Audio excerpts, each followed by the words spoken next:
డమ్మీలుగా మంత్రులు. BRS social media convener మన్నే Krishank. CM Revanth కేబినెట్లో మంత్రులు డమ్మీగా మారిపోయారని బీఆర్ఎస్ సోషల్ మీడియా కన్వీనర్ మన్నే క్రిషాంక్ ఆరోపించారు. తెలంగాణ భవన్లో శుక్రవారం ఆయన మాట్లాడుతూ సీఎం రేవంత్ రెడ్డి మంత్రులు ఢిల్లీ చుట్టూ చక్కర్లు కొడుతున్నారని విమర్శించారు. అయితే రేవంత్ కేబినెట్లో మంత్రులు డమ్మీలుగా మారారని, హోంమంత్రి పర్మిషన్ లేకుండానే హైదరాబాద్ నగరంలో షాపులపై ఆంక్షలు పెడుతున్నారని చెప్పారు.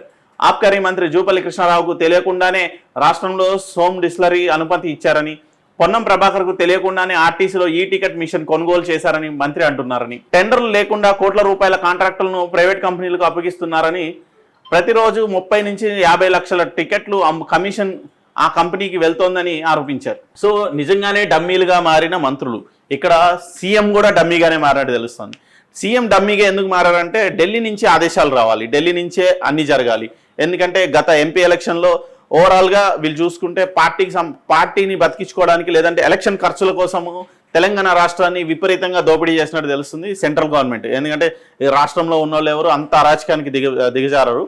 రేవంత్ రెడ్డి ఒక స్థాయిలో కాపాడుకుంటూ వచ్చిన, సెంట్రల్లో వాళ్ళకి ఫండ్స్ ఇస్తూ వచ్చినా కూడా వీళ్ళు ఆ సెంట్రల్ గవర్నమెంట్ నుంచే వాళ్ళు ఇక్కడ పెద్ద పెద్ద కంపెనీస్లో, మల్టీనేషనల్ కంపెనీస్తో టైఅప్ అయ్యి వాళ్ళు డైరెక్ట్గా డెసిషన్ తీసుకున్నారు. మినిస్టర్స్కి నువ్వు చేసేది నువ్వు చేయి, మేము చేసేది మేము చేస్తాం అన్నట్టు డ్యూయల్ మోడ్ నడుస్తుంది. ఒకటి సెంట్రల్ గవర్నమెంట్లో ఉన్న పెద్దలు నడిపిస్తున్నారు ఈ మినిస్ట్రీని, ఇంకొక పక్క స్టేట్ గవర్నమెంట్లో ఉన్న ఈ మంత్రులు నడిపిస్తున్నారు. అంటే చిన్న చిన్న నార్మల్ వ్యవహారాలన్నీ వీళ్ళు చూసుకుంటే పెద్ద ఆర్థిక వ్యవహారాలన్నీ సెంట్రల్లో ఉన్న పార్టీ, అంటే కాంగ్రెస్ పార్టీ హైకమాండ్ చూసుకున్నట్టు తెలుస్తోంది.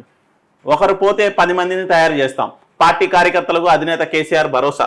అంతే కదా మరి, ఒకరు పోతే 10 మంది తయారవుతారు. ఎందుకంటే ఒక లీడరు నియంతలాగా ఆ నియోజకవర్గానికి నేనే ఎమ్మెల్యేని, ఈ నియోజకవర్గానికి నేనే పెద్దని అని చెప్పి రెండో తరం నాయకుల్ని ఎదగనీయకుండా చేశారు. ఎదిగినా కూడా నువ్వు నా కనుసన్నల్లోనే, నా చెక్కు చేతల్లోనే ఉండాలని చేసిన పరిస్థితి. ఇప్పుడు కొత్త తరం రావాలి, బీఆర్ఎస్ అవ్వచ్చు, బీజేపీ అవ్వచ్చు, కాంగ్రెస్ అవ్వచ్చు, కొత్త తరం నాయకులు రావాలి. ఎందుకంటే గత 10 ఏళ్లుగా వీళ్ళే, కాంగ్రెస్లో గత 30 ఏళ్లుగా వాళ్లే. సో వీళ్ళందరినీ చూసిన క్రమంలో కొత్త నాయకత్వం వస్తే కానీ యువతరం ఆలోచనలు, యువతరం భావజాలాలు ఏమీ బయటపడవు. ఒకరు పోతే 10 మంది నాయకులను పార్టీ తయారు చేసుకుంటుందని తల్లి లాంటి పార్టీని వీడి దొంగలతో కలిసేటోళ్ళ గురించి బాధ లేదని గులాబీ బాస్ కేసీఆర్ అన్నారు. అసలు తల్లి లాంటి పార్టీని వదిలొచ్చిందే నీ పార్టీలోకి కదా, ఆల్రెడీ టీడీపీలోంచి కాంగ్రెస్లోంచి వదిలేసి వచ్చిందే నీ పార్టీలోకి.